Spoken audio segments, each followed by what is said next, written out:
জীবনে যাই আসুক, যত রকমের ঝড় তুফান আসুক, অস্থির হওয়া যাবে না, অধৈর্য হওয়া যাবে না।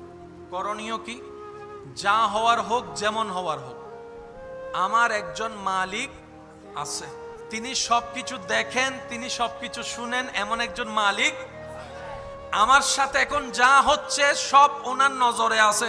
আর উনি চাইলেই সেকেন্ডটাই রাত দিন হয়ে যায়, দিন রাতে রূপান্তর হয়, যিনি কোন বললেই ফায়াকুন হয়ে যায়, এমন একজন মালিক আমাদের। এরকম একজন মালিক থাকতে আমাদের টেনশন করার কোনো দরকার। আমাদের কাজ হচ্ছে যে ওনার হুকুমের অপেক্ষা করা। উনি যাই দিবেন সেটাই খুশি মনে আমরা আপন করে নিব, অধৈর্য অস্থির হব না। চিৎকার দিয়ে বলেন ইনশাআল্লাহ, আরো জোরে বলেন ইনশাআল্লাহ। মনে রাখবেন, ধৈর্য এমন একটা নিয়ামত যেটার ফল আসবেই। এটা আপনার চাচা, জেঠা, কাকা, মামা যতই যারাই অত্যাচার করুক না কেন, শুধু তাকায় থাকবেন রবের রহমতের দিকে। বিশ্বাস করেন ভাই, আপনার জন্য পৃথিবীর সবাই যদি দরজা বন্ধ করে দেয়, 100টা দরজা যদি বন্ধ হয়, রাস্তা বন্ধ হয়, লিখে রাখেন 1000টা দরজা রাস্তা আপনার আল্লাহ আপনার জন্য খুলে দিবেই দিবেই দিবে। আমি আপনার এলাকা সম্পর্কে তেমন ভালো জানি না, সবাইকে আমি চিনি না, তবে আমি বলছি আপনারা একটু মিলাই দেখেন। এই এলাকায় এমনও কিছু বর্তমানে দনওয়ালা মানুষ আছে যারা একসময় বাতের বাতও পায়নি। এই এলাকায় এমনও কিছু মানুষ আছে যাদের আন্ডারে শত শত মানুষ চাকরি করে, কিন্তু একসময় উনি নিজে চাকরি করছে 20 টাকা, 30 টাকা, 40 টাকার বেতনে। এই এলাকায় এমনও অনেক মানুষ আছে যারা টাকায় অনেকে পড়ালেখা করে, কিন্তু সে নিজে জীবনে পড়ালেখা করার তেমন কোনো সুযোগ আছে না? আছে না? আল্লাহ কাউকে মাহরুম করে না, সবাইকে দেয়, কিন্তু দেওয়ার একটা সময়, ওই সময় যেটা সেটা আসা পর্যন্ত অপেক্ষা করার নাম হচ্ছে ধৈর্য। এবার কোরআন কি বলছেন দেখেন, ইন্নাল্লাহা মাআস সাবিরিন। বান্দা জেনে রেখো, মনে রেখো, আমি সবরকারীর সাথেই আছি। সুবহানাল্লাহ একটু বলি, যদি শব্দের গভীরতার সৌন্দর্য একটু খেয়াল করি, রব বলে যে ধৈর্য যেই ধরুক আমি তার সাথে আছি। আচ্ছা, আমি আপনাদেরকে, এটা একটু কন্ট্রোভার্সি হয়ে যাবে কিন্তু বুঝার জন্য বলি। একজন নেককার মানুষ আর একজন গুনাহগার মানুষ, কয়জন? আল্লাহর প্রিয়কে গুনাহগার না নেককার? কিন্তু কখনো যদি ওই নেককার মানুষ গুনাহগারের উপর জুলুম করে, তখন আল্লাহ কার সাথে? নেককারের সাথে নাকি গুনাহগারের সাথে? জোরে বলেন, আরো জোরে বলেন না, কার সাথে? যদি নেককার কখনো গুনাহগারের উপর জুলুম করে, রব বলে যে আমি আজকে নেককারের সাথে নাই, আমি গুনাহগারের সাথে। কারণ মজলুম যেখানে, আমি রবের রহমতও সেইখানে। বলেন না সুবহান। সেজন্য যারা আপনাদেরকে কষ্ট দিচ্ছে তারা আপনাদের উপকার করছে। 1 নম্বর উপকার, আপনাদের গুনাহ মাফ করাই দিচ্ছে। সুবহানাল্লাহ, আমি শুনি নাই তো। যারা আপনাদেরকে কষ্ট দিচ্ছে তারা আপনাদের গুনাহ মাফ করাই দিচ্ছে। 2 নম্বর, যারা আপনাদেরকে কষ্ট দিচ্ছে তারা আপনাদেরকে হাসরের আযাব থেকে বাঁচাই দিচ্ছে। 3 নম্বর, যারা আপনাদেরকে কষ্ট দিচ্ছে তারা আপনাদেরকে সওয়াব দিয়ে আপনাদের গুনাহগুলো নিজের কাঁধে নিয়ে নিচ্ছে। 4 নম্বর, যারা আপনাদের কাছে কষ্ট দিচ্ছে তারা আপনাদের জান্নাতে যাওয়ার রাস্তাটা সহজ করে দিচ্ছে। আচ্ছা, সত্যি করে একটা কথা বলেন, এখানে যদি আল্লাহ পাক যদি কাউকে বলে তোর সারা জীবনের সমস্ত সম্পত্তি আমার নামে দান করে দে, আমি জান্নাতে একটা ঘর তুলে দিব, দান করবে কি করবে না? সবাই বলবে যে এখন লেখা নেন। এখন ভালোবাসার মানুষের দেওয়া মেসেজ চিঠির যত আন্তরিকতা, আকর্ষণ, ভালোবাসা থাকে, লেখাটা পড়ার জন্য, পড়া চিঠি যদি থেকে যায় 10 বছর পরে সেটা নিয়ে বুকে লাগায়, যেই টান, যেই আগ্রহ ভালোবাসার মানুষের লিখিত চিঠির মধ্যে থাকে, কারণ সেটা বুঝতে পেরেছে সেটা আমার ভালোবাসার, ভালো লাগার। ওই রকম টান কোরআনের প্রতি লাগে না কেন? ওই রকম টান কোরআন দেখলে লাগে না কেন? ওই রকম অনুভূতি কোরআনের আয়াত দেখলে অন্তর কম্পন হয় না কেন? আমরা কোরআনকে রবের কালাম নামে চিনেছি, দুর্ভাগ্য আমাদের রবের কালামের গুরুত্ব আমরা বুঝতে পারি না। এই কথা বলেন ঠিক কিনা? সেজন্য অনেকের ঘরে গিয়ে দেখবেন কোরআনের উপর দুল পড়ে আছে। অনেকের ঘরে এমনও আছে কোরআনটা মাসের পর মাস পড়ে আছে, কেউ পড়া তো দূরের কথা, স্পর্শ পর্যন্ত করার সময় হয় না। অথচ এই কোরআনের রব্বুল আলামিন এমন ভাবে সজ্জিত করে দিয়েছেন, তিবিয়ানুন লিকুল্লি শাই। এই কোরআনকে আল্লাহ তাআলা এমন ভাবে সাজিয়ে দিয়েছেন, জালিকাল কিতাব লা রাইবা ফি। এই কোরআনকে আল্লাহ তাআলা এমন ভাবে সাজিয়ে দিয়েছেন, আর রহমান আল্লামাল কোরআন, ইয়াসিন ইয়াসিন ইয়াসিন। রব বলে কোরআনকে যদি ধরে রাখতে পারো, নবীর প্রেমকে সাথে নিয়ে আমি আল্লাহ কোরআনকে সাজিয়ে দিয়েছি এমন সুসজ্জিত ভাবে, পৃথিবীর সবাই সব প্রশ্নের মধ্যে গিয়ে আটকাই গেল, কোরআন যারা বহন করবে তারা কখনো আটকাই থাকবে না। চিৎকার দিয়ে বলেন সুবহান। এই কোরআনকে ধরার মতো আমরা ধরতে জানি? ধরেছি প্রত্যেকবারই হাত দিয়ে, দিল দিয়ে। যদি একমত হন একটু আওয়াজ দেন না। কোরআনকে হাত দিয়ে 1000 বার ধরেছি।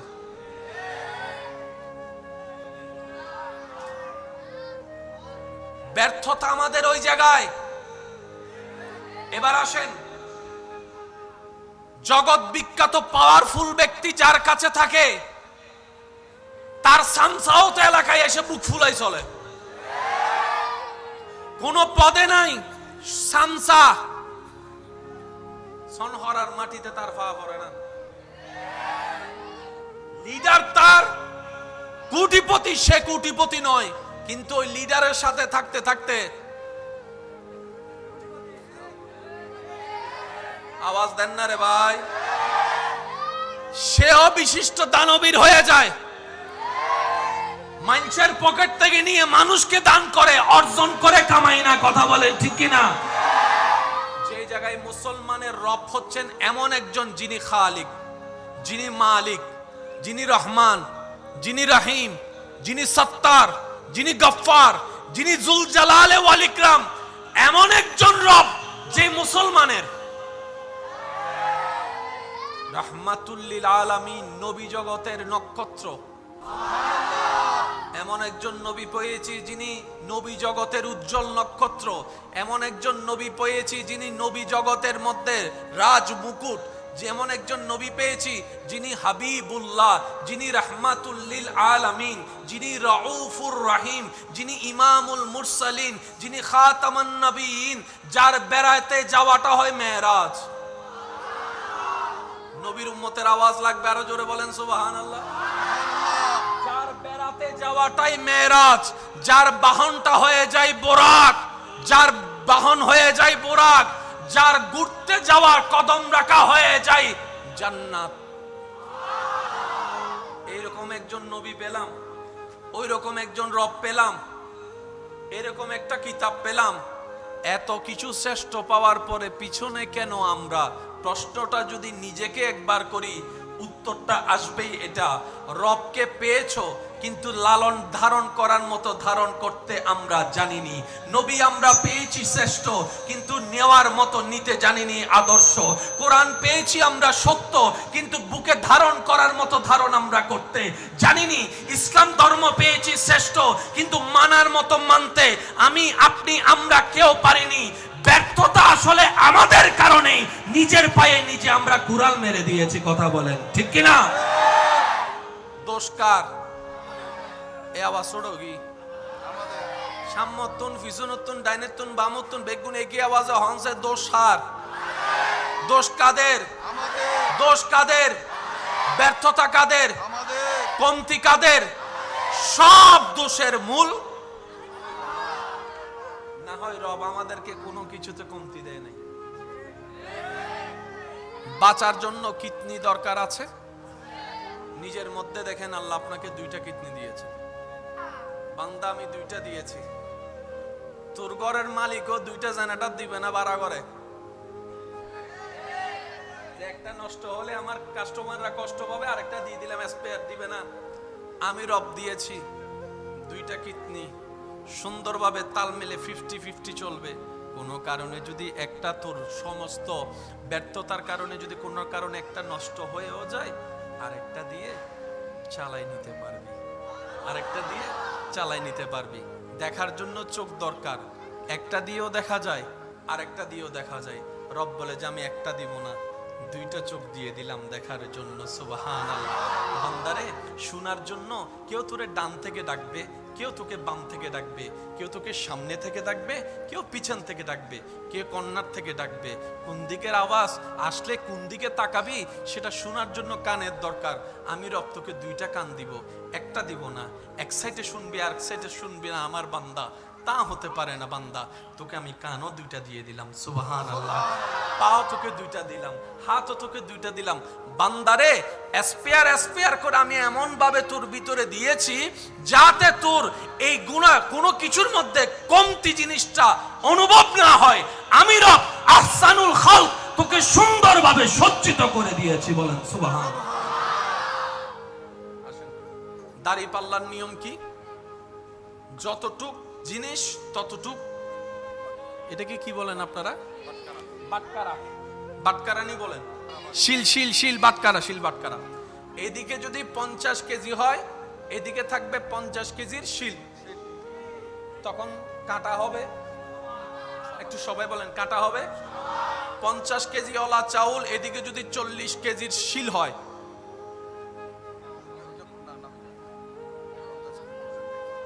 ঠিক আছে? বরাবর মিল, কাঁটাও বরাবর মিল। আল্লাহ তাআলা কত চমৎকার ভাবে মানুষ সৃষ্টি করেছেন। আমরা অনেক কিছুই জানি, এখানে আছে।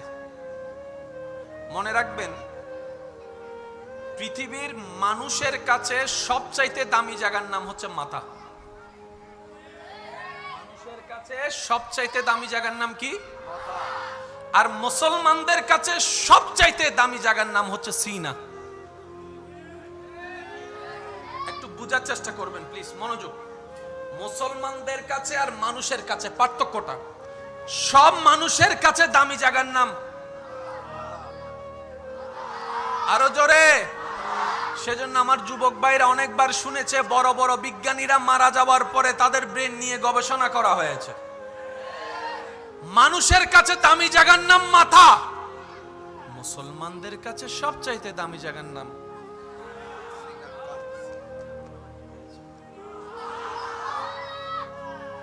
পৃথিবীর সাধারণ মানুষ যা স্ট্রোক করে সব এইখানে করে,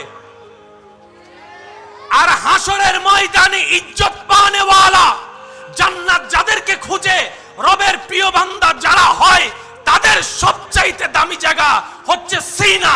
ওই সিনায় তারা সমস্ত নিয়ামতকে স্টক করে। একটু বুঝার চেষ্টা করবেন। আমার ছাত্র ভাই যারা আছেন, মাদ্রাসা স্কুলে যারা পড়ালেখা করেন, যাদের বিজ্ঞান, সায়েন্স, আর্টস, কমার্স এই তিনটা সাবজেক্টের ভিতরে যাদের একটু ব্রেন ভালো, তাদেরকে সবাই পরামর্শ দেয় তুমি ক্লাস 9-এ উঠে কি নিও, যে একটু বুঝে ভালো পড়া ক্যাপচার করতে পারে সহজে, তাদেরকে আমরা পরামর্শ দিই তুই সায়েন্স। আর আমার মতো যারা 10-12 একবার মুখস্থ করতে পারে না, তারা সায়েন্স নিতে গেলে স্যারে বলে। যাদের ব্রেন ভালো তাদেরকে আমরা সায়েন্সের দিকে কেন দিই? কারণ সায়েন্সের জগৎটাই হচ্ছে তুলনামূলক সবচেয়ে একটু কঠিন, যেখানে রসায়ন আছে, যেখানে পদার্থ আছে, যেখানে কেমিস্ট্রি, বায়োলজি, ম্যাথমেটিক্স, এইরকম হাজার বিষয় আছে, বড় কঠিন কঠিন বিষয়।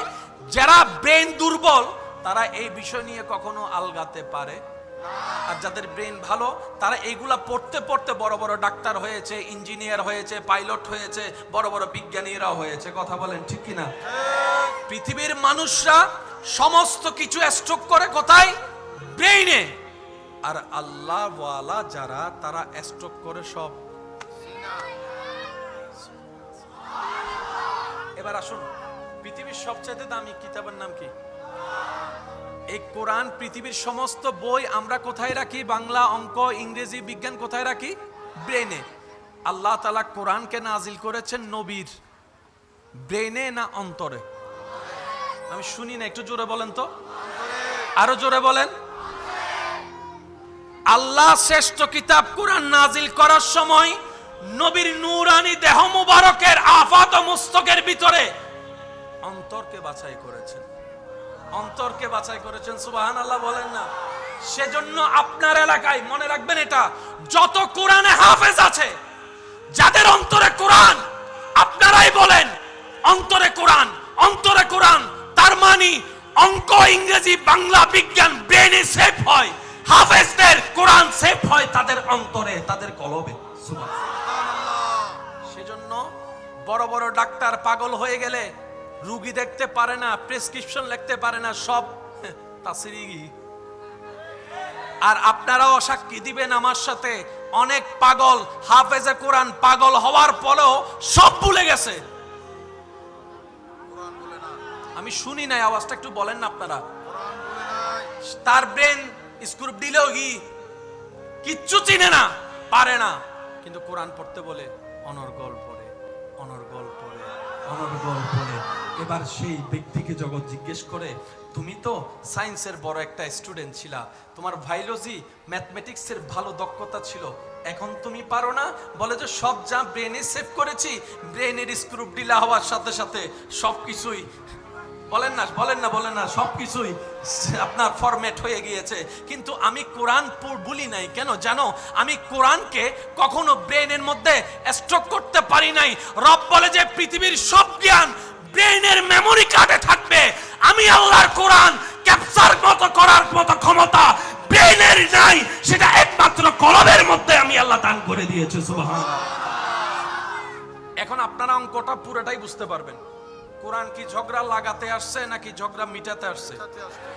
কোরআন কি অশান্তি করতে আসছে নাকি শান্তি করতে আসছে? তো কাদের কারণে কোরআন দ্বারা শান্তি প্রতিষ্ঠা হবে? মনে রাখবেন, যাদের কোরআনটা হৃদয়ে থাকবে, হৃদয়ের চোখ দিয়ে যারা কোরআন পড়বে। কোরআনের সাথে কানেকশন কি ব্রেইনের না হৃদয়ের? একটু সবাই বলেন না, কোরআনের সাথে কানেকশন কি ব্রেইনের না হৃদয়ের? ব্রেন দিয়ে কোরআন বোঝা যাবে। আপনি আমি কোরআন যতবার খুলি না, তার চাইতে অনেক বিজ্ঞানী বিধর্মীরা এর চাইতে বেশি কোরআন খোলে, কিন্তু তাদের এখনো ভিতরে নূর আসে নাই, কারণ কোরআন ব্রেন দিয়ে বোঝা যাবে। সেজন্য আল্লাহ তাআলা আমাদেরকে পরামর্শ দিয়েছেন, ওয়াকুনু মা'আস সাদিকিন, নামাজি নামাজ পড়ে আমার বন্ধুর সাথী হয়ে যাও। সুবহানাল্লাহ, আরো জোরে বলতে হবে। রোজাদার রোজা রেখে আমার বন্ধু প্রিয় মানুষ তালাশ করে তাদের সাথী হয়ে যাও। রব তোমার প্রিয় বান্দা কারা? তোমার প্রিয় বান্দা কারা? রব বলে যে যাদের সিনা আলোকিত হবে তারাই আমি রবের প্রিয় বান্দা। এই দুইটা কথা মনে রাখবেন। মানুষের দামি জায়গার নাম, এটা ভুলে গেলে হবে না। মানুষের দামি জায়গার নাম, মুসলমানদের দামি জায়গার নাম।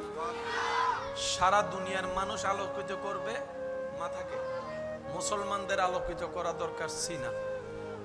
মাথা আলোকিত হলে সিনা আলোকিত হয় না, কিন্তু সিনা যদি একবার আলোকিত হয়ে যায়,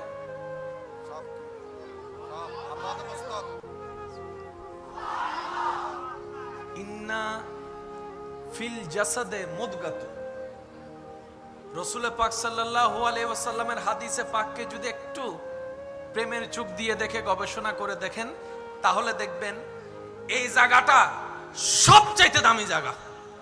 সেজন্য মনে রাখবেন, নামাজ যতক্ষণ আমরা পড়ি, নামাজ পড়ে যে বেতনটা আমরা পাই সওয়াব, সেটা আমরা জমাই কোথায়?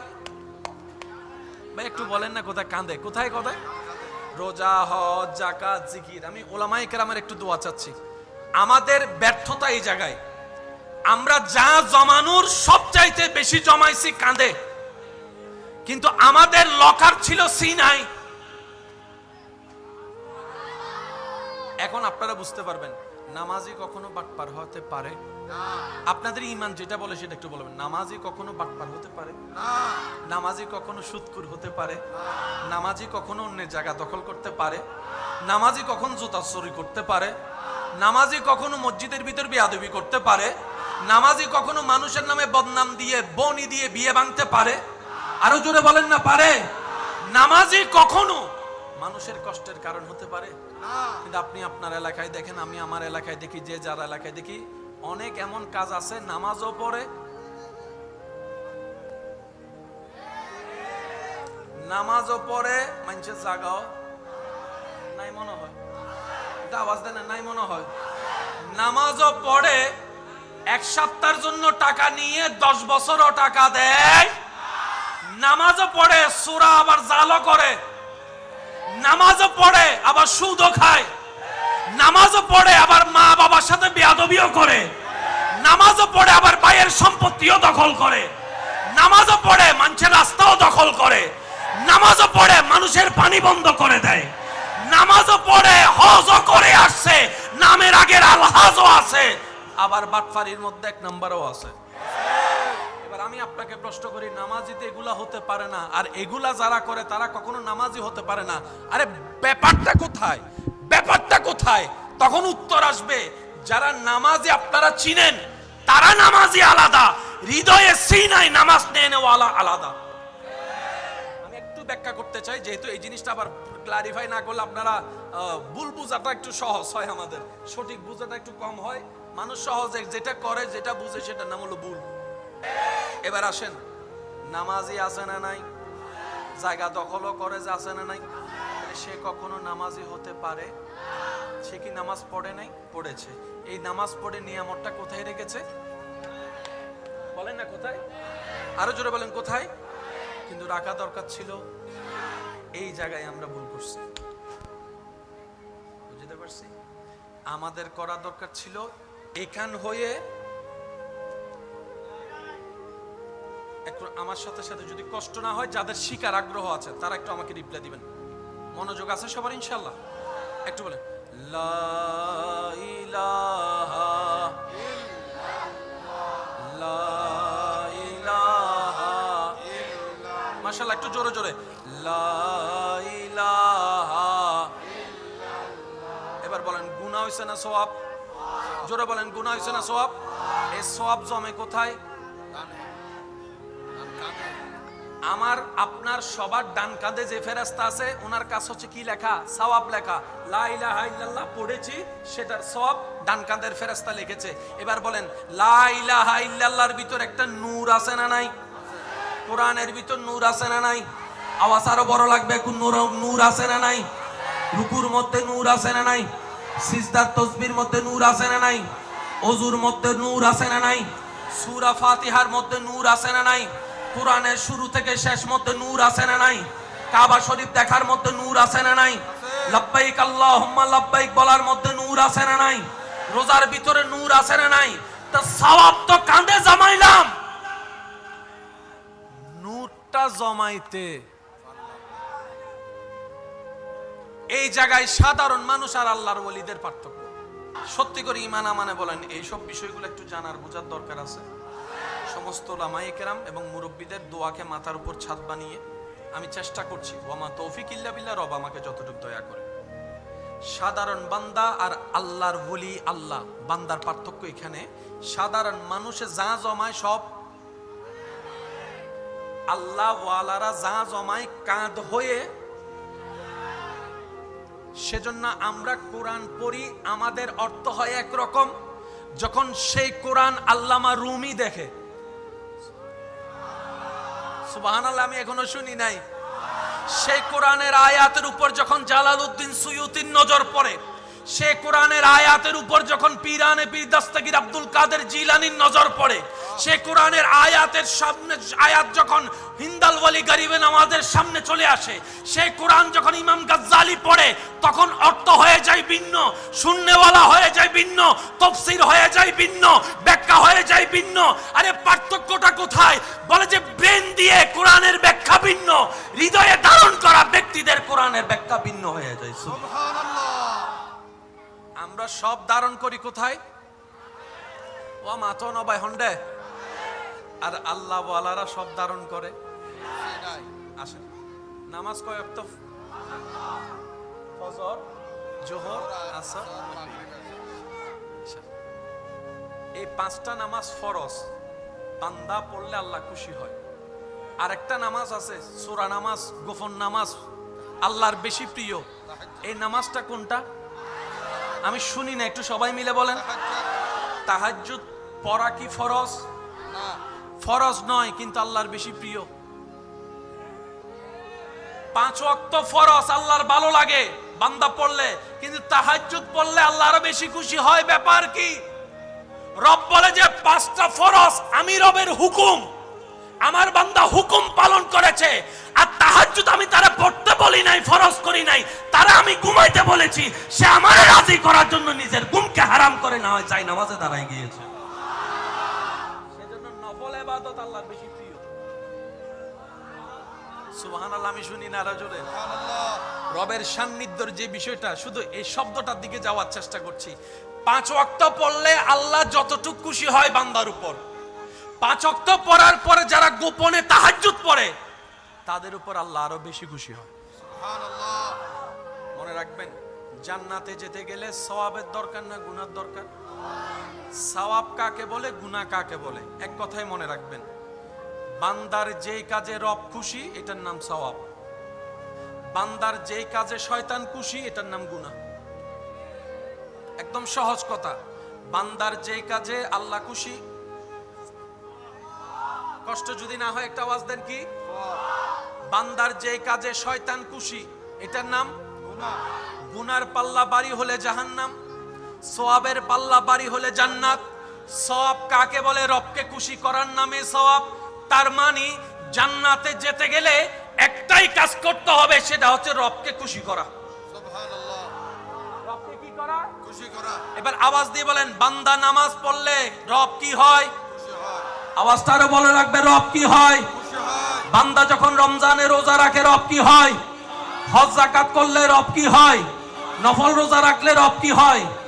বান্দা যখন জানের চাইতে বেশি আল্লাহর হাবিব নবীকে ভালোবাসে রব কি হয়? আরো বেশি খুশি হয়। আরো জোরে বলেন, রব কি হয়? আরো বেশি। বান্দা যখন সাহাবাকে সাহাবার মর্যাদা দেয়, আহলে বায়াতকে হৃদয়ে ধারণ করে সেই ভালোবাসা দেয়, তখন রব কি হয়? বান্দা যখন আল্লাহর নিয়ামত প্রাপ্ত বান্দাদেরকে সম্মান করে, তাজিম করে, মহব্বত করে, রব কি হয়? আরো খুশি হয়। বান্দা যখন মা বাবাকে সম্মান করে রব কি হয়? খুশি হয়। এর রব খুশি হলে হয় সওয়াব। অঙ্ক জটিল নয়, শুধু একটু বুঝতে হবে যে 2 যোগ 2 আরো জোরে 2 যোগ 2। এই অঙ্ক যত সহজ, এর চাইতে আল্লাহ ইসলামকে সহজ করেছে। ইসলামকে বেজার লাগাইছে, কিন্তু ইসলামে না। এই দোষী না নহদ্দ সব ডাইরেক্ট শুভ গিয়ে আরো জোর অহম পরিব দোষার বেজার লাগাইছি, ফেস লাগাইছি, গুতাগুতি করছি। ইসলামের মধ্যে বিন্দু পরিমাণ কোনো বেজাল। আল্লাহ পাক আমাদের সবার সিনাকে আলোকিত করুন, আমিন। কি চমৎকার ভাবে আল্লাহ ইসলাম সাজাইছেন, কিভাবে বুঝাই ভাই আপনাদেরকে। আমরা এখন যে দুনিয়ায় আছি, যে জান্নাতের চাওয়া আপনার আমার চাওয়া স্বপ্ন, সে জান্নাত এবং দুনিয়ার মাঝে 2টা স্টেশন আসে। একটার নাম কবর, একটার নাম হাসর।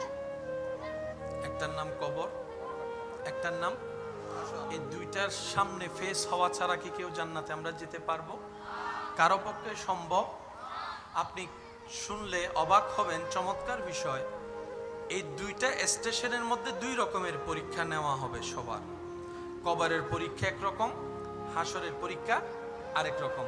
মনে রাখবেন, হাসরে যাওয়ার পরে আপনাকে আমাকে প্রশ্ন করা হবে, ওই প্রশ্নপত্র ধরন হবে আমল নিয়ে।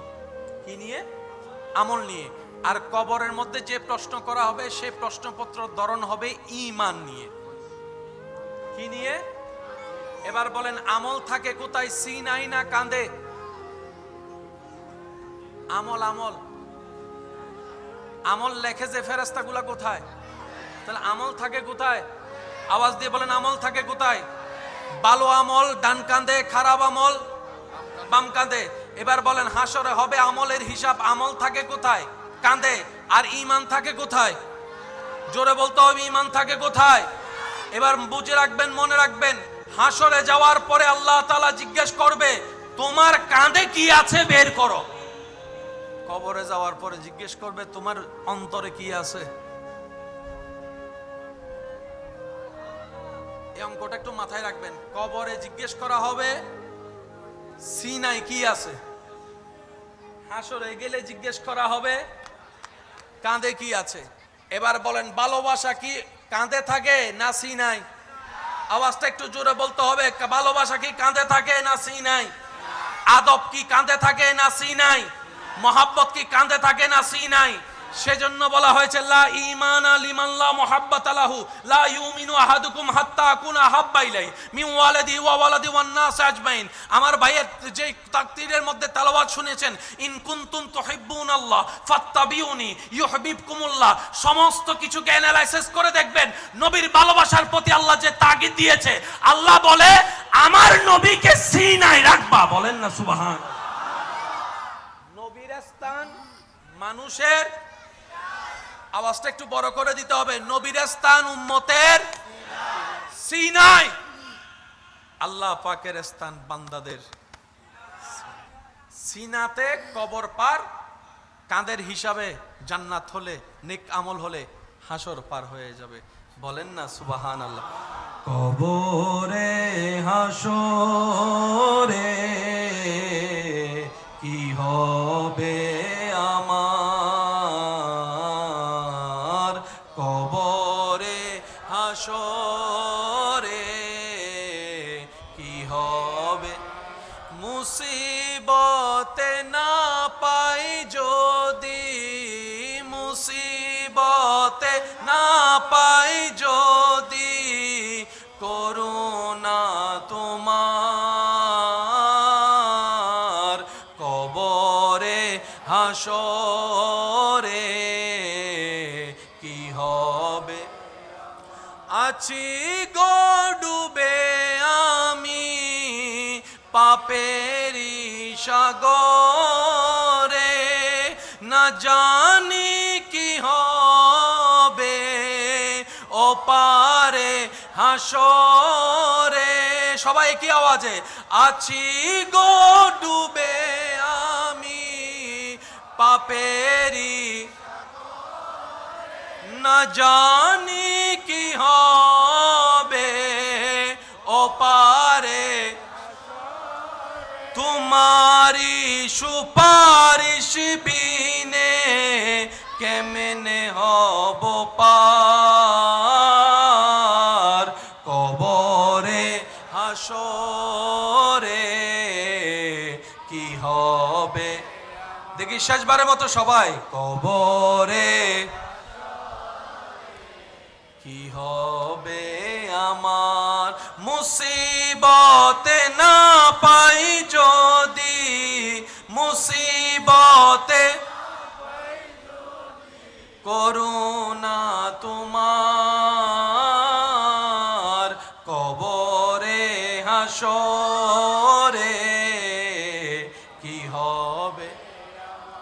উচ্চ আওয়াজ একবার বলেন মারহাবা। যে দুই একজন আমাকে ভালোবাসেন ওনাদের উদ্দেশ্যে আমি আবদার করে কিছু কথা বলার অধিকার আছে বলে আমার মনে হয়। অনুমতি কি আছে আপনাদের? আমি সবাইকে উদ্দেশ্য করে বলছি না, যারা আমি অদমকে নিজের মনের সৌন্দর্যের কারণে নিজের মনে স্থান দিয়েছেন, আবদার করে ভালোবেসে, তাদের উদ্দেশ্যে আমি দুই একটা কথা বলে আলোচনা গুছিয়ে আনবো। এক নাম্বার কথা, জীবনে যাই আসুক, যতই ঝড় তুফান আসুক, জীবনে যাই আসুক, যত রকমের ঝড় তুফান আসুক, অস্থির হওয়া যাবে না, অধৈর্য হওয়া যাবে না। করণীয় কি? যা হওয়ার হোক, যেমন হওয়ার হোক, আমার একজন মালিক আছে। সুবহানাল্লাহ বলেন, শুনি না, আরো জোরে বলেন। আমাদের একজন মালিক, তিনি সবকিছু দেখেন, তিনি সবকিছু শুনেন, এমন একজন মালিক। আমার সাথে এখন যা হচ্ছে সব ওনার নজরে আছে। আমাদের সাথে যা হচ্ছে সবকিছু ওনার নজরে, আর উনি চাইলেই সেকেন্ডে রাত দিন হয়ে যায়, দিন রাতে রূপান্তর হয়। যিনি কোন বললেই ফায়াকুন হয়ে যায়, এমন একজন মালিক আমাদের। এইরকম একজন মালিক থাকতে আমাদের টেনশন করার কোনো দরকার। আমাদের কাজ হচ্ছে যে ওনার হুকুমের অপেক্ষা করা। ওনার হুকুমের, সবাই বলেন না, ওনার হুকুমের। উনি যাই দিবেন সেটাই খুশি মনে আমরা আপন করে নিব। অধৈর্য অস্থির হব না। চিৎকার দিয়ে বলেন ইনশাআল্লাহ। আরো জোরে বলেন ইনশাআল্লাহ। মনে রাখবেন, ধৈর্য এমন একটা নিয়ামত যেটার ফল আসবেই। ধৈর্যের ফল এটা আপনার চাচা জেঠা কাকা মামা যতই যারাই অত্যাচার করুক না কেন,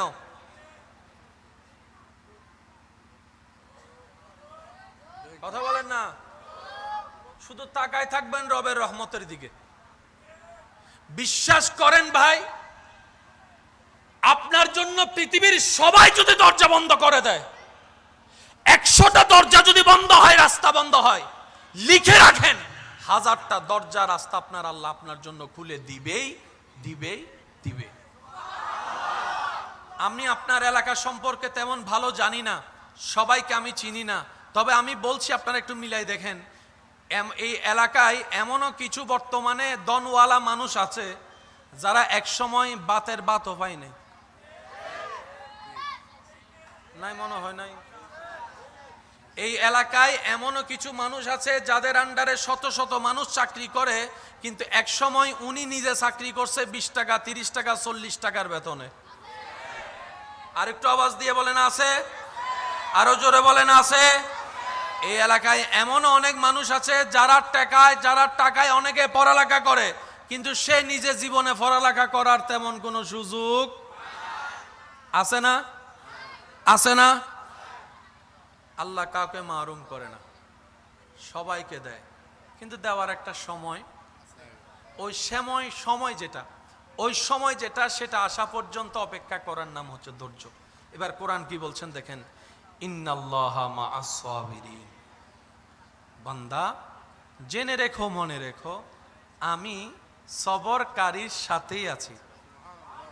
সুবহানাল্লাহ একটু বলি, যদি শব্দের গভীরতার সৌন্দর্য একটু খেয়াল করি, রব বলে যে ধৈর্য যেই ধরুক আমি তার সাথে আছি। আচ্ছা, আমি আপনাদেরকে, এটা একটু কন্ট্রোভার্সি হয়ে যাবে কিন্তু বুঝার জন্য বলি। একজন নেককার মানুষ আরেকজন গুনাহগার মানুষ, কয়জন? আল্লাহর প্রিয়কে গুনাহগার না নেককার? কিন্তু কখনো যদি ওই নেককার মানুষ গুনাহগারের উপর জুলুম করে, তখন আল্লাহ কার সাথে? নেককারের সাথে নাকি গুনাহগারের সাথে? জোরে বলেন, আরো জোরে বলেন না, কার সাথে? যদি নেককার কখনো গুনাহগারের উপর জুলুম করে, রব বলে যে আমি আজকে নেককারের সাথে নাই, আমি গুনাহগারের সাথে। কারণ মজলুম যেখানে, আমি রবের রহমতও সেইখানে। বলেন না সুবহান। সেজন্য যারা আপনাদেরকে কষ্ট দিচ্ছে তারা আপনাদের উপকার করছে। 1 নম্বর উপকার, আপনাদের গুনাহ মাফ করাই দিচ্ছে। সুবহানাল্লাহ, আমি শুনি নাই তো। যারা আপনাদেরকে কষ্ট দিচ্ছে তারা আপনাদের গুনাহ মাফ করাই দিচ্ছে। 2 নম্বর, যারা আপনাদেরকে কষ্ট দিচ্ছে তারা আপনাদেরকে হাসরের আযাব থেকে বাঁচাই দিচ্ছে। 3 নম্বর, যারা আপনাদেরকে কষ্ট দিচ্ছে তারা আপনাদেরকে সওয়াব দিয়ে আপনাদের গুনাহগুলো নিজের কাঁধে নিয়ে নিচ্ছে। 4 নম্বর, যারা আপনাদের কাছে কষ্ট দিচ্ছে তারা আপনাদের জান্নাতে যাওয়ার রাস্তাটা সহজ করে দিচ্ছে। আচ্ছা, সত্যি করে একটা কথা বলেন, এখানে যদি আল্লাহ পাক যদি কাউকে বলে তোর সারা জীবনের সমস্ত সম্পত্তি আমার নামে দান করে দে, আমি জান্নাতে একটা ঘর তুলে দিব, দান করবে কি করবে না? সবাই বলবে যে এখন লেখা নেন, এখন সিস্টেম আছে না, সিস্টেম আছে না? ঠিক একই সিস্টেমটা আল্লাহ এখানে করে। এখানে অনেকের বাচ্চা মারা গেছে, আছে না? আল্লাহ দিল গিললে নহয়, কিছু কিছু মানুষ বুড়োই বহর বিয়ে না করে দিব হর, আর বিয়ে দেবে কিন্তু চুপ করি বই দেখবি। ও আল্লাহ দিল কিনলে, আল্লাহ দায় জিয়ান করি বালাল্লাই করি দি। সুবহানাল্লাহ, কেন জোর হ না? এবার মায় হদ আল্লাহ 7 বছর বাদে বাচ্চাও দিলে, আবার লইও গেলে গুই বুককান ভাটিদের গুই বালা কি দিলাম, বাপে হদ্দ আল্লাহ মানছে হাজার হতা হই আর দাঁড় বউরে বাচ্চা নদ দেয় বাঁধা টাধা হত কিছু হই এই এত বছর বাদে বাচ্চাও দিলে আবার লইও গেলে গুই আল্লাহ দিলেও কিনলে লইলেও কিনলে আল্লাহ হতে হাসর তাই তারপর বুঝিবি হাসরে যাওয়ার পরে বাবাও আটকাই গেল গুনার কারণে, মাও আটকাই গেল গুনার কারণে, জান্নাত পাওয়ার কোনো সুযোগ। এবার তাদেরকে ফেরেশতারা জাহান্নামে নিয়ে যাচ্ছে। হঠাৎ করে একজন ফেরেশতা এসে বলে দাঁড়াও, তাদেরকে দাঁড় করাও। তাদের হিসাব পাল্টাই গিয়েছে, তাদের রায় চেঞ্জ হয়েছে। বলে যে কেমন চেঞ্জ? বলে যে তাদেরকে জাহান্নামে নয়, জান্নাতের রাস্তাটা একটু দেখাই দাও, জান্নাতের রাস্তা দেখাই দাও। সুবহানাল্লাহ, একটু জোরে বলি না, জান্নাতের রাস্তা দেখাই দাও। এবার গুনাহগার বাবা গুনাহগার মা দুইজনে ভাবতে থাকে কি রে, জান্নাত পাওয়া তো দূরের কথা, জান্নাতের গ্রান পাওয়ার অত যোগ্যতা আমাদের কাছে নাই, গুনাই গুনাহ করছি, আবার জান্নাত পেলাম কিভাবে? আল্লাহর তো কোনো হিকমত তো নিশ্চয় আছে। এবার জান্নাতের দরজায় দাঁড়ায় দেখে ছোট্ট একটা বাচ্চা দাঁড়ায় আছে। এবার সে জিজ্ঞেস করে, বলে যে তুমি কে? বলে যে বাবা আমারে চিনো নাই, আমাকে চিনো নাই। সুবহানাল্লাহ, আওয়াজ আসতেছে না? আমাকে চিনো নাই? বাবা মা বলে যে না, আমি তো তোমাকে চিনছি না, তুমি কে? বলে যে আমি তোমার সেই সন্তান যে কোলে থাকা অবস্থায় আল্লাহ দুনিয়ার থেকে নিয়ে এসেছিল, তোমাদেরকে কিছুটা কষ্ট দিয়েছিল, আজকে তোমাদেরকে জান্নাতে যাওয়ার জন্য আমাকে মাসুম অবস্থায় আল্লাহ দুনিয়া থেকে নিয়ে আসছে। এবার মা বাবা হদ আল্লাহ জিয়েন গজ্জু বালা গজ্জু এতম বাদ অতন হয় এতন বাদ আয়ের মা বাবা হদ দেয় জিয়েন গজ্জু যদি এবারে নোয়াইতেই তো গুনাহগার হইতু আরও জেন্দে ইয়া ইতেরে গুনাহ করিবার আগে দুনিয়া তুললে এসো আজ ইতে নিষ্পাপ ওই বাচ্চাই বা মা বাবা হলো সুপারিশ করছি। সেজন্য যাদের বাচ্চা মারা গিয়েছে আফসোস করেন না, যার মাল উনি নিছে আর উনি বুঝে শুনেই নিছে। একটু বলেন না রে ভাই, সম্পত্তি দিছে কে? আবার নিয়ে যাচ্ছে কে? মালিকের যা মন চায় তা করবে, আপনি আমি বলার কে? যারা বলে তারা বান্দা নয়, আর যারা মওলার খুশির উপর খুশি থাকে তারাই হচ্ছে খাস বান্দা, যার বাস্তব প্রমাণ কারবালার ময়দানে ইমাম আলী মাকাম ইমাম হুসাইন দিয়ে গিয়েছেন। সুবহানাল্লাহ। ইমাম হুসাইন বলে রব পানি তৃষ্ণা লাগছে। রব বলে যে হুসাইন তুমি পানি না খেলে আমি খুশি হব। আমি আর বলতে বলবো না, আপনারাই বলেন জোরে জোরে সুবহানাল্লাহ। রব বলে যে হুসাইন তুমি পানি না খেলে আমি খুশি হব। হুসাইন বলে, ইমাম হুসাইন বলে আল্লাহ তুমি যদি খুশি হও, আমি হুসাইন আজকে না আজীবনই পানি খাওয়া তো দূরের কথা, আমি স্পর্শ পর্যন্ত করব না। কারণ মওলা বান্দার কাজই হচ্ছে রবকে খুশি করা, রবকে খুশি করা, রবকে খুশি করা। আপনার কি মনে হয় ইমাম হোসেন তৃষ্ণার্ত ভাবে দুনিয়ার থেকে গিয়েছেন? না রে না, এক তৃষ্ণা তো পানির তৃষ্ণা। আশেকটা একটু খেয়াল করবেন, এক তৃষ্ণা পানির তৃষ্ণা, আরেক তৃষ্ণা প্রেমের তৃষ্ণা। জগৎ দেখেছে ইমাম হুসাইনের গলার তৃষ্ণার কথা, জগৎ দেখেছে ইমাম হুসাইনের বুকের তৃষ্ণার কথা। আরেক তৃষ্ণা সেই তৃষ্ণার আড়ালে ছিল, সেটা হচ্ছে আল্লাহকে দেখার তৃষ্ণা। আমাদের নজর হচ্ছে পানির দিকে, ইমাম হুসাইনের নজর হচ্ছে হনরহম হবর জাইলর। আয় বোম মারি দিম দে বাজে আওয়াজ ছোট হইলে আরো জোর হম পড়িও। এক তৃষ্ণা পানি তৃষ্ণা। প্রথম দুইটো খাইলে ওরে যে শান্তি লাগে। বাদশাহ অজ্ঞ ফানি তিয়েসে মরি যার গুই হাদেমত এক বোতল ফানি আছে, হাদেমার হদ্দা ফানি ইন দে। বাদশাহ হাদেমা হদ্দে তোরে দিম ঠিক আছে, অর্ধক রাজত তাঁরে লেহি দে, দিব না দিব সত্যি করে হন দিব না দিব, আগে হাই লই অর্ধক তো আছে। ফানি বেন জিনিস ওই রকম পানি তৃষ্ণা বুকের মধ্যে লালন করে ইমাম হোসেন অপেক্ষা করছে। তারা যত দ্রুত শহীদ করার চেষ্টা করছে, ইমাম হোসেন তার চাইতে অতি দ্রুত চলে যাওয়ার চেষ্টা করছে। তারা মনে করছে আমরা মারতে আছি, ইমাম হোসেন পরাজিত হবে। ইমাম হোসেন বলে, তোদের চোখে পরাজিত হতে পারলেই তো রবের চোখে জিতে যাব। মনে রাখবেন, শয়তানের চোখে যে হারে, রবের চোখে সে জিতে। শয়তানের চোখে যে জিতে, রবের রহমতের চোখে সে হারে।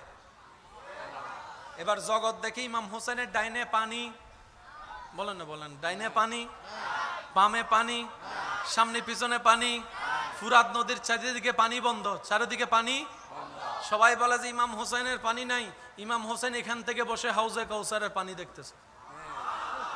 আরো জোরে এই জিনিসটা ওনারা বুঝিবে না। এত একখানা হালকা সিডিঙ্গা হম ফরি না, একখানা মুরব্বী কলে মারতো না বাজি, গুরু ফকলে আওয়াজ ন দিব, মুরব্বী কলেও আওয়াজ দিও। বহু সময় কিছু মানুষ সহারাতত মরিবের টাইমত বিছানা যাতে শুইতে হয়, বেগুনে যাই রে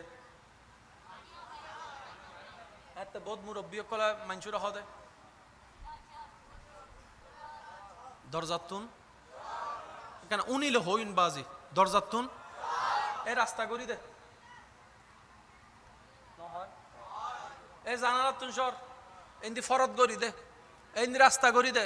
দাদা নাতি টাতি বেগুন জুন গিরিব হইতে কি দাদারা দাদি রে হদে হনাইর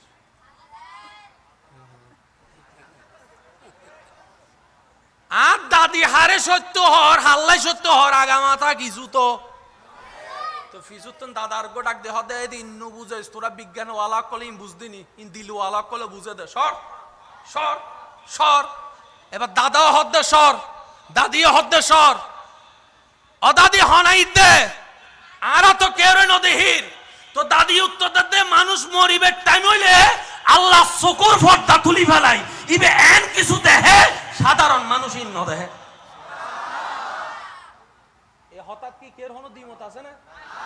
দ্বিমত তাইলে সিডাঙ্গতুন জগু আর সিডাঙ্গে বাসায় হইতো সিডাঙ্গে মানুষ দ্বিমত গড়িতে তুনু ও মা তো না বাজি ঠিক না। অনে ন দাহন মানে কাহিনী নাই দেন আছে, অনে ন দেহন দে হয় না নয়। ইমাম হোসেন কারবালার ময়দানে দাঁড়িয়ে হাউজে কাউসার দেখতেছে। সুবহানাল্লাহ বলেন। যুদ্ধের ময়দানে একজন সাহাবা শহীদ হয়েছেন, একটু খেয়াল করবেন। শরীর মোবারকে তীর ঢুকছে, রক্ত প্রবাহিত, সামনে ছুরির আঘাত হয়েছে, পেট কেটে গেছে, প্রায় জীবন দুনিয়ার হায়াত শেষের পথে। ওনাকে কয়েকজন ধরে বসে আছেন, ওনার চেহারায় এমন আলোকিত এমন হাসি, আর একটু জোরে বলেন না সুবহানাল্লাহ। মুখে শাহাদাতের বাণী, এদিকে রক্তাক্ত দেহ, চেহারার মধ্যে কোনো ভয় নাই, টেনশন নাই, পরিবারের কোনো আশা চিন্তা নাই। উনি বলে আমি এখান থেকে বসে জান্নাতের চৌকাঠ দেখতে পাচ্ছি। আল্লাহু আকবার।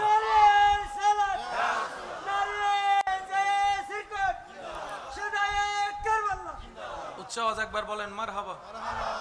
এবার হাদিসকে যদি আপনি সামনে রাখেন, নেককার মানুষ দুনিয়া থেকে যাওয়ার আগে এক রকমের ফেরেশতা আসে, বদকার মানুষ যাওয়ার আগে ফেরেশতা আরেক রকমের আসে।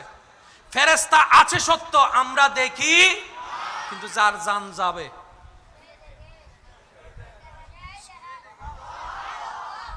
আমরা দেখি না, উনি দেখে কেন? আমরা দেখার আর না দেখার মাঝখানে একটা পর্দা আছে। যখন টাইম হয় পর্দাটা আল্লাহ তুলে দেয়, কারণ উনি দেখলো আর কোনো লাভ নাই তো, কারণ টাইম তো শেষ, বলবে আর কি। কিছু বান্দা এমন আছে যাদের হায়াত শেষ হওয়ার আগেই আল্লাহ খুশি হয়ে সে পর্দাটা তুলে দেয়, তাদের কলবের আলোকিত এমন চোখ হয়, ইন্না ফিল কলবে আইনানে ওয়া উজনানে, আল্লাহ চাহে তো তারা জমিনে বসে বসে আসমানও দেখতে পারে। পার্থক্য কি বোঝা যাচ্ছে? বলেন না, পার্থক্য বোঝা যাচ্ছে? এন্ড সিসি ক্যামেরা আছে না বহু জায়গা, লাইট বন্ধ করলো, লাইট বন্ধ করলো, আজ এই সিসি ক্যামেরা যাইরে চাইবেন লাইট বন্ধ করলো দেখা যায় কেন, এন্ড ছোট লাল বাতি আছে। এবার নাইট ভিশন এরই, নাইট ভিশন ছোট কি আছে, লাল বাতি আছে। এ ছোটবে লাল বাতি বে এন আলোকিত এন ভাবে ক্যামেরা বে ডিজাইন গুজি দে লাইট বন্ধ করে দিল মাতন না মানুষের টুকু চোখর টস মারলে চোখ জ্বলে না বিলাই চোখর টস মারি চাই শিয়ালো চোখ কুত্তর চোখ আল্লাহ প্রত্যেক প্রাণী পশু অকল চোখমিদি নাইট ভিশন ক্যামেরা দি দি না সুবাহান আল্লাহ বেড়ায় দন করে যাই এর হইন আর কেন আস্তে করে হন না আর আঁধার হয়ে গেলে মোমবাতি ম্যাচ মোবাইল হুঁজি দি কেন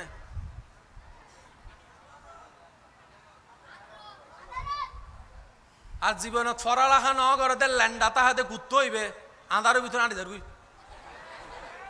মাথো না বাজি মাথো না এ কুত্তর দড়ি হুজুর ঘরে ওটা বেহাইয়া বেসরম ফ্যান সারা গোর জ্বর হন্ডে হতে বাড়ি যাই দি তো রাস্তা তো আন্ধার হতে নাইট ভিশন আছে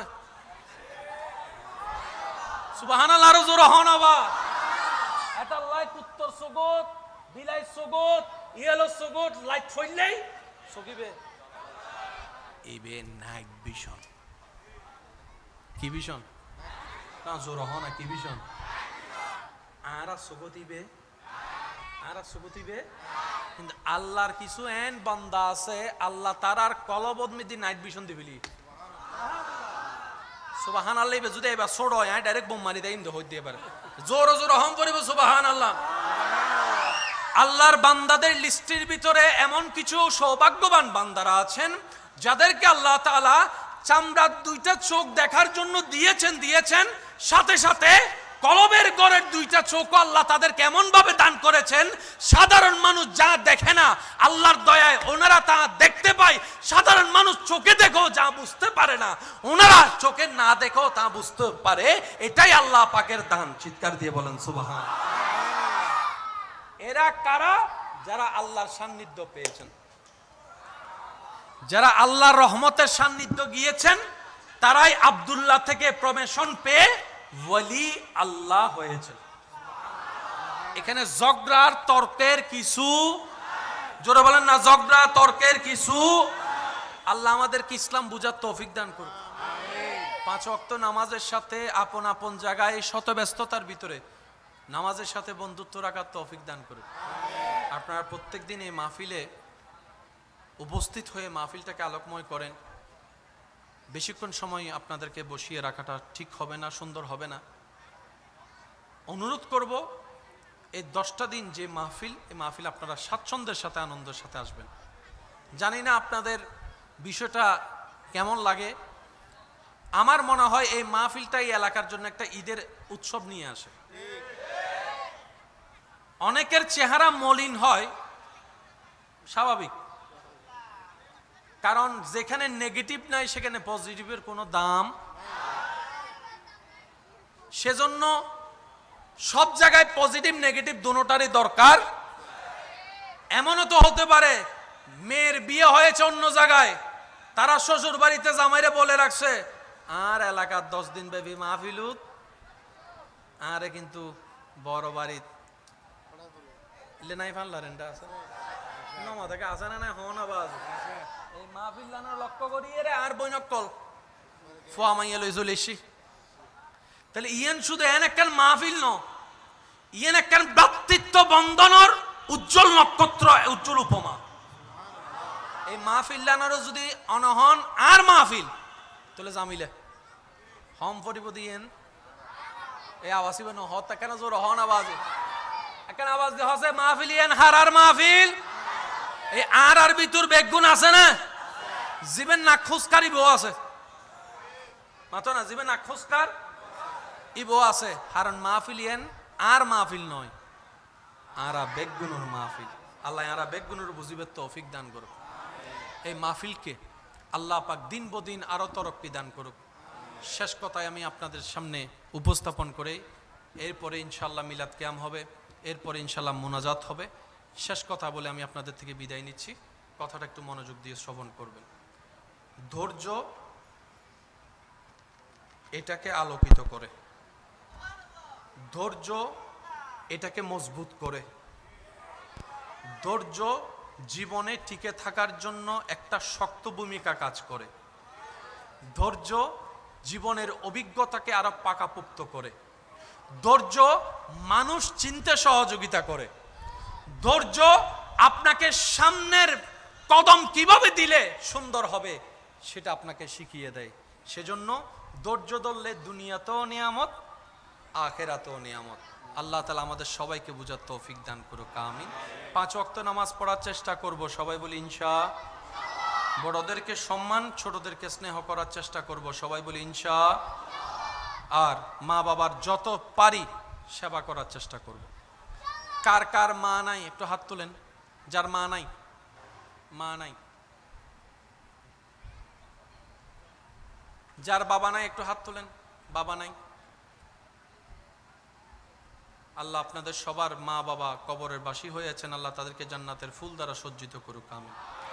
যাদের মাথার উপর এখনো মা বাবার ছায়া আছে তারা হাত তুলেন। মাও আছে, আমরা মা বাবার সেবা করার চেষ্টা করব, সবাই চিৎকার দিয়ে বলেন ইনশাআল্লাহ। নিজের জীবনে পারতবশত কখনো মা বাবার সাথে বেয়াদবি, বড় গলায় কথা বলবো, মা বাবার চোখে পানি আসবে এমন কোন কাজ করব, নিজের উপর হাজার কষ্ট হোক মা বাবার মুখে হাসি ফুটানোর চেষ্টা করব। চিৎকার দিয়ে সবাই বলেন ইনশাআল্লাহ, ইনশাআল্লাহ, ইনশাআল্লাহ। আর যদি কখনো অসতর্কতা বশত ভুল হয়েও যায়, মা বাবাকে কষ্ট দিয়েও ফেলি, রাতের বেলায় কি ধরে বলেন না, কি ধরে? মা বাবার যার সাথে বেয়াদবি হোক ফাটা ধরে, মাফ করে দেন আমারে, ভুল করছি। লজ্জা লাগবে? ফেস্টিস কোনো ফামসার হবে? মাথা কোনো নিচু হবে? এমনও হতে পারে আপনার এই মাপ চাওয়ার কারণে আল্লাহ তাআলা আপনার সামনে রিজিকে বরকতে বরকতে এনে দিবে। আল্লাহ চাইলে পারে, বলেন আল্লাহ চাইলে পারে। আর মাকে বলবেন, বাবাকে বলবেন, ওই তাহাজ্জুদ নামাজ পড়তে উঠলে বলতে পারবেন ইনশাআল্লাহ। মা বাবার থেকে দোয়া চাইবেন। স্বামী যারা আছেন স্ত্রীকে বলবেন তাহাজ্জুদ নামাজে আমার জন্য দোয়া করতে। স্ত্রী স্বামীকে বলবে তাহাজ্জুদ নামাজে তুমি আমার জন্য দোয়া করবা। দেখবেন এই সংসারে সাদ না থাকলেও রহমতে ভরপুর এবং ভালোবাসায় ভরপুর হয়ে যাবে। বলেন সুবহান। আল্লাহ পাক আমাদের সবাইকে কবুল করুক, আমিন। ইয়া নবী